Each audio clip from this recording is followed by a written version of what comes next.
পাখিরাও উঠতে পারে, কিন্তু রাতের বেলা পাখিরা গাছের ঢালে বসে ঘুমায়। বাদুড়ও উড়তে পারে, কিন্তু এরা আর 10টা পাখির মতো গাছের ঢালে বসে বা শুয়ে ঘুমায় না। এরা উল্টো হয়ে ঝুলে থাকে। দিন কিংবা রাত যখনই হোক বাদুড়েরা বিশ্রাম নেয়, সোজা হয়ে বসে থাকে না, উল্টো হয়ে ঝুলে থাকে।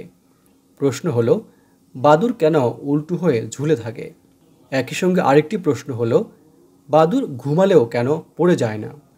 প্রথম উত্তর হলো, বাদুড় উড়তে পারে বলেই তাদের জন্য উল্টো হয়ে ঝুলে থাকাটাই সুবিধার। কিন্তু ওরা কেন উল্টো হয়ে ঝোলে না?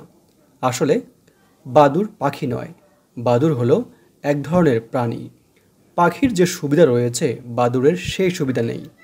বাদুড় আসলে উড়তে পারা একমাত্র স্তন্যপায়ী প্রাণী। স্তন্যপায়ীদের উড়তে পারার কথা নয়, বিজ্ঞান সেটাই বলে।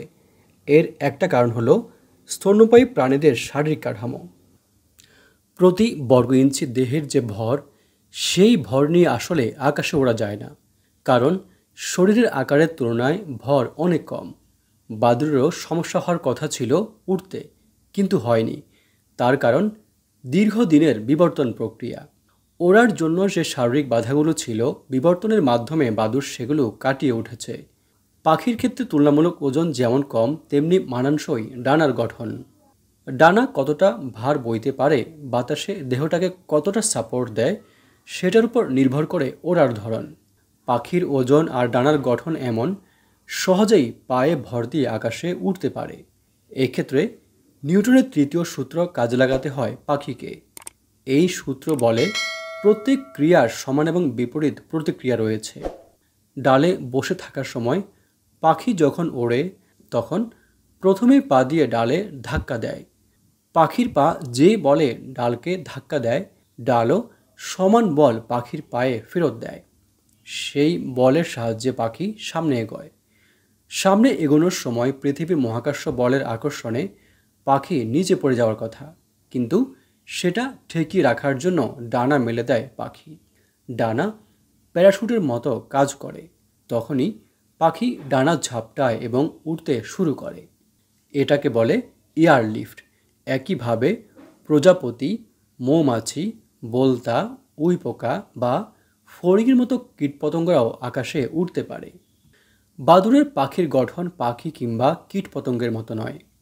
আগেই বলেছি, বাদুড়ের অন্যান্য স্তন্যপায়ী প্রাণীদের মতো বাদুড়ের শরীরও ভারী। এই ভারী শরীর নিয়ে পাখি বা ডাল থেকে দাঁড়িয়ে থাকা অবস্থায় ওরা এদের পক্ষে সম্ভব নয়।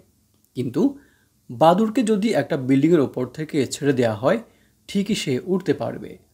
ওপর থেকে পড়তে পড়তে মাটিতে পড়ার আগেই ওড়ার জন্য তার ডানাকে প্রস্তুত করে নেবে এবং স্বাচ্ছন্দ্যে উঠতেও পারবে। তার মানে শারীরিক সীমাবদ্ধতার জন্য দাঁড়ানো অবস্থা থেকে উঠতে পারে না বাদুড়, তাই দাঁড়ানোর প্রয়োজন হয় না বাদুড়ের। এজন্য গাছের ডালে উল্টো হয়ে ঝুলে থাকে। যখন ওড়ার দরকার হয়, তখন পেছনের পা দুটো ডাল থেকে ছেড়ে দেয়, গাছ থেকে মাটির দিকে পড়তে থাকে। তবে নিচে আছাড় খাওয়ার আগেই ডানা ঝাপটে ওড়া শুরু করতে পারে। দীর্ঘদিনের বিবর্তন প্রক্রিয়ায় বাদুড় এই ব্যাপারটাতে দক্ষ হয়ে উঠেছে, তাই ডাল ছেড়ে দেওয়ার পর খুব বেশি নিচে পড়ে যায় না। প্রায় সঙ্গে সঙ্গেই ডানা প্রস্তুত করে উঠতে শুরু করে। যেহেতু মাটিতে বা ডালে ধাক্কা মেরে ওড়ার কোনো সুযোগ নেই, তাই দাঁড়িয়ে বা বসে থাকারও কোনো দরকার নেই। তাই বাদুড়ের পাগুলো দাঁড়ানো বা বসার জন্য উপযোগী নয়। এই কারণেই বাদুড় মাটিতে ছেড়ে দিয়ে পা ভর দিয়ে বসতে পারে না, উঠতেও পারে না। তখন বেচারার মাটিতে ডানা ঝাপটানো ছাড়া আর কিছুই করার থাকে না। সুতরাং সব মিলিয়ে বাদুড়ের জন্য ঝুলে থাকাটাই সুবিধা। বাদুড়ের পা যেহেতু পেছনের দিকে, তাই উল্টো হয়ে না ঝুলেও সোজা ঝোলার কোনো উপায় নেই। এভাবেই লক্ষ কোটি বছর ধরে বাদুড় নিজেকে মানিয়ে নিয়েছে। এভাবেই ঘুম, বিশ্রাম সবই করতে পারে গাছের আগায় ঝুলে ঝুলে। বাদুড় কেন উল্টো হয়ে ঝোলে, এ নিয়ে সাজানো আজকের পর্বটি আমরা এখানেই শেষ করছি। এ ধরনের ভিডিও আরও দেখার জন্য আমাদের এই চ্যানেলটি সাবস্ক্রাইব করার জন্য আপনাদের প্রতি বিশেষভাবে অনুরোধ করছি। আপনারা যেখানেই থাকবেন অনেক ভালো থাকবেন। ধন্যবাদ।